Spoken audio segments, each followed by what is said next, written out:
வாங்க இந்த வீடியோவில் ப்ரான் குழம்பு எப்படி செய்கிறதுன்னு பார்க்கலாம். அதுக்கு தேவையான அளவுக்கு ப்ரான் தோலெல்லாம் ரிமூவ் பண்ணிவிட்டு சுத்தம் பண்ணி ஒரு பவுலில் எடுத்து வச்சுக்கோங்க. பொடியாக நறுக்கின வெங்காயம், தக்காளி, பச்சை மிளகா, பூண்டு, கருவேப்பிலை, கத்திரிக்காய் 3 நீல வாக்கில் நறுக்கிக்கணும். புளிக்கரைசல் கொஞ்சம் எடுத்துக்கணும். தாளிக்க தேவையான பொருட்கள் ரெடி பண்ணி வச்சுக்கணும்.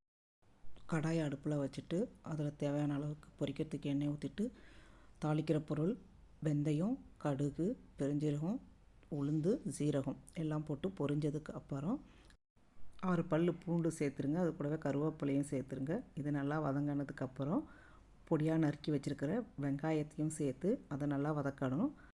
வெங்காயம் நல்லா வதங்கினதுக்கப்புறம் தக்காளி சேர்த்துட்டு நல்லா கலந்து விட்டுட்டு தக்காளி வதங்கினதுக்கப்புறம் கத்திரிக்காவை சேர்த்து கலந்து விடணும். கூடவே ப்ரானையும் சேர்த்துட்டு நல்லா கலந்து விடணும். ப்ரான் நல்லா வதங்குற அளவுக்கு நீங்கள் கலந்து விட்டுட்டே இருக்கணும்.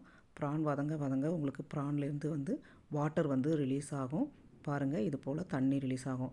இந்த டைமில் குழம்புக்கு தேவையான மசாலா பொடி எல்லாத்தையும் சேர்த்துடணும். குழம்பு மிளகா பொடி 1 ஸ்பூனு, மஞ்சப்பொடி 1/4 ஸ்பூனு, சிகப்பு மிளகா பொடி 1 ஸ்பூன், தனியாத்தூள் 1 ஸ்பூன், இது எல்லாத்தையுமே சேர்த்துடணும். சேர்த்துட்டு எல்லாத்தையுமே நல்லா கலந்து விடணும்.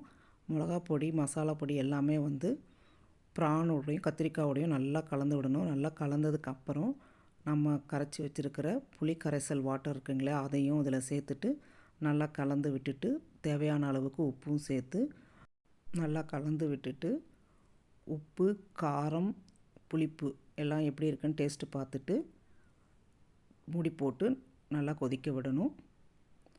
இது போல் கொஞ்சம் ஃபஸ்ட்டு டைமில் வாட்டரியாக இருக்கும்.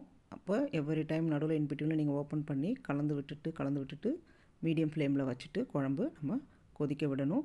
10 to 15 மினிட்ஸ் குழம்பு கொதித்ததுக்கப்புறம் இது போல் லைட்டாக உங்களுக்கு ஒரு திக்கான கன்சிஸ்டன்சிக்கு வரும். அந்த டைமில் நம்ம குழம்பு ஆஃப் பண்ணிவிட்டு சூடான ரைஸில் வச்சு இது நம்ம போட்டு சாப்பிடலாம்.